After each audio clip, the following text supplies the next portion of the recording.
What's up? I'm Mun. And I'm Ray. And we're back. Yes, we are. Let's get into it. Yes, Dion Sanders leaving an HBCU, going to a PWI or Division I school to coach. I agree that he is turning his back on the community. Definitely. Yes, because the HBCU was designed because at one time black people weren't allowed to go to college. Mm-hmm. Now, I'm going to do more research to find out when the actual date is, but let's get into it. He came to Jackson State University, mm-hmm. and it was dilapidated.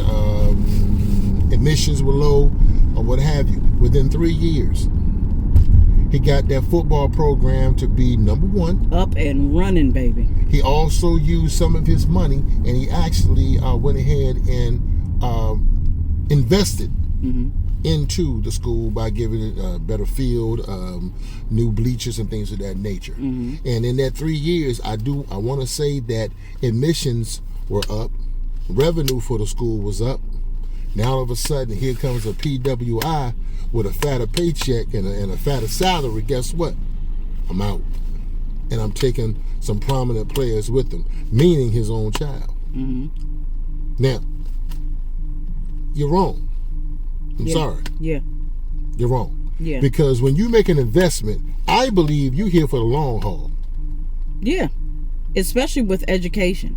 You couldn't even give it a 4-year college term. Mm-hmm. Like you couldn't do that. And the thing is, and I know that there'll be people out there who'll say, well, no, you don't know, what it was or what happened or what made him leave the school and this, that, and the other. It could have been a bad experience and this, that, and the other. And to that I offer, in my opinion, that is the same thing as when you go somewhere and you get bad service. If you go to a black establishment mm-hmm. and you get bad service, and I see people complain about this all the time. You go to a black establishment, you get bad service, and then you automatically leave. And you trash it and you never go back. Yeah. And then you make it seem as though, I tried to get, to patronize them, but you just can't work with our people and this, that, and the other. Even if that's the case, this is someone's education. This is a school. You are benefiting yourself by leaving, if the case is that you're leaving because of a bad situation. Yeah. But I think it's money. Yeah, but on top of that, I don't understand, why do you believe that it's a better opportunity only because the paycheck is higher and it's a predominantly white school? Why? Where were they at? What was this Division I school at as far as winning for their football team? Were they in the top tier, or were they just losers? I kind of doubt it, because if they were at the top, what would they need you for? Yeah, because I'm just saying, because they looked at Dion Sanders and they saw what he had done with Jackson State and saw the quick turnaround that he did. Oh, we need him. Yep. Let's go. Because they didn't come to him beforehand. And if he did, I didn't know nothing about it. Because why would you go to an HBCU knowing that it's struggling, and then you're going to use your own money to help refurbish it? Yeah. But then all of a sudden, turn around and leave when a fatter paycheck comes. Because that just tells me, I'm believing if you make an investment in something, you're in it for the long haul. Yeah, you want to at least stay to see the return on your investment. Yeah, but that's not what you're doing here. You're like, I'm done. I did mine. I'm down. It is so quick. Look what they did with the Negro Leagues. As soon as Major League Baseball inducted its first black man, Jackie Robinson, what happened? The Negro Leagues failed. Done. At a time, hear this, at a time we could have monopolized on every dollar that was made during the war. You know why? Because one, we had to volunteer. We wasn't drafted. White boys were drafted. Yep. And it was so bad that baseball, Major League Baseball, went ahead and started a women's league. Mm-hmm. White women's league. In the meantime, here we had the Negro Leagues and we was doing our thing. And doing it well. Yes. Well, a lot of fabulous talent came through the Negro Leagues. Yep. White man put himself in his own ass because they kept the Jim Crow era going, and they felt as though, well, we can't compete with them because we're not in the same playing field. We just don't have the same talent. Right. Matter of fact, our talent flourished over them.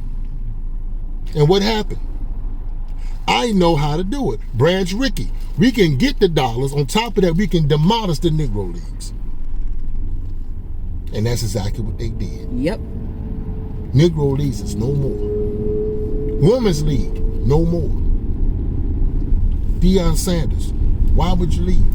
Why would you even go if your plan was to leave? But see, you didn't put that out there to them folks at Jackson State University. You said it's like a crusade. I'm a part of a movement. What I'm going to do is I'm going to start a head coach here, and I'm going to have other NFL or former NFL or former NBA players go ahead, and I'm going to start a movement. Exactly. That we're going to go to every HBCU and we're going to revitalize it.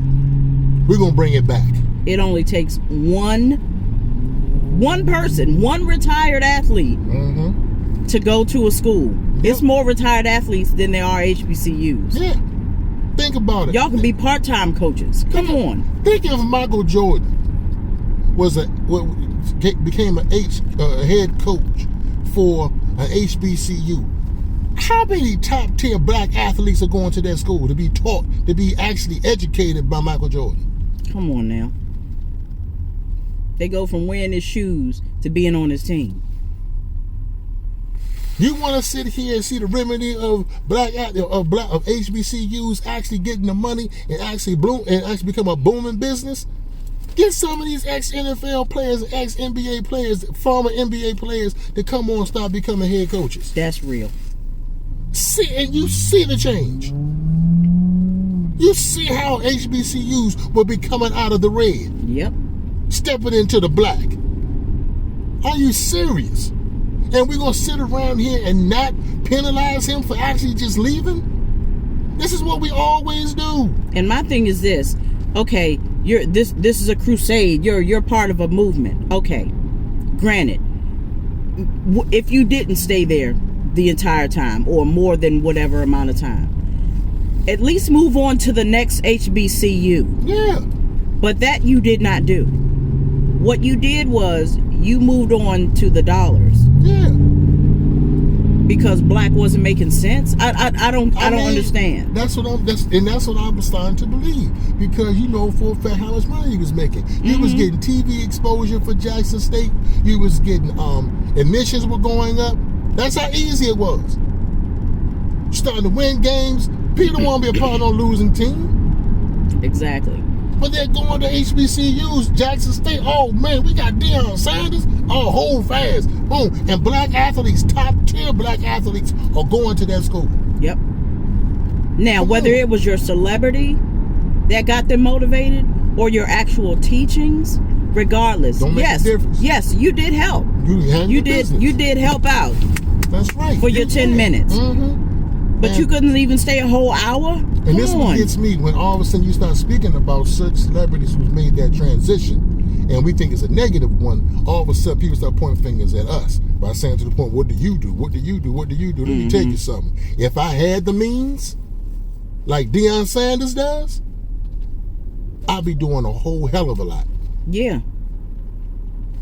But I'm a broke-ass black man sitting here just spewing my opinion. That's it. That's it.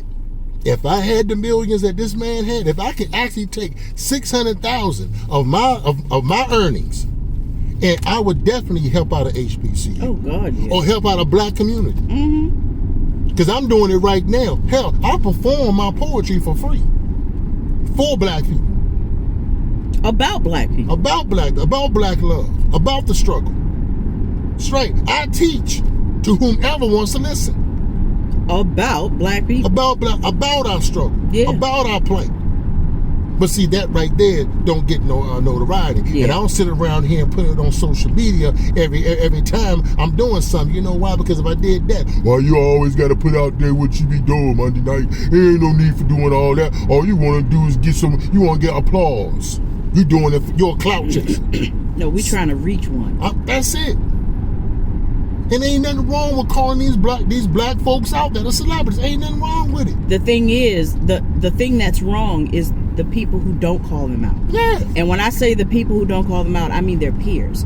Because of course the lesser thans will point them out with no problem. But then we're hating. Yeah. But as soon as one of their peers calls them out, maybe they'll listen. But the thing is, their peers are in the same tax bracket. So who the hell are they gonna tell to stop their coin when they damn sure ain't gonna stop theirs? Yeah.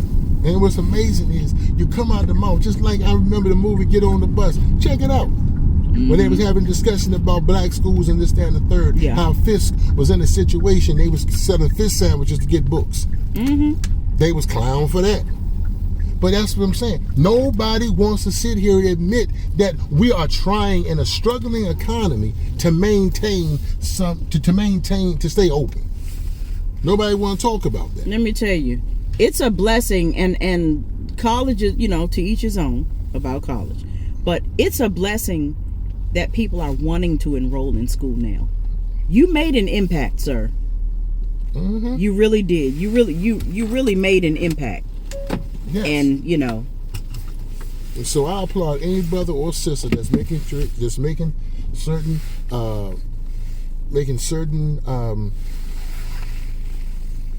donations or actually going to these HBCUs, teaching or what have you. I applaud them. There's a different world. Different world. I want you to, it's an episode and we're going to put it in a link. I want you to hear what my man Kadeem Hardison says when he has the opportunity to actually leave Hillman and go ahead and work for Kanishiwa. Know what he says? How many black engineers or black teachers do we have here? Black male teachers. I think I should go ahead and stay. Whitney was like, oh my God, are you seriously? Whitley was like, no, hold up. He said, no, I think I should stay. That is a definite declaration of loyalty and love for your community. So look, I'm Mun. I'm Ray. That's our time. We thank you for yours. And until the next video. Peace.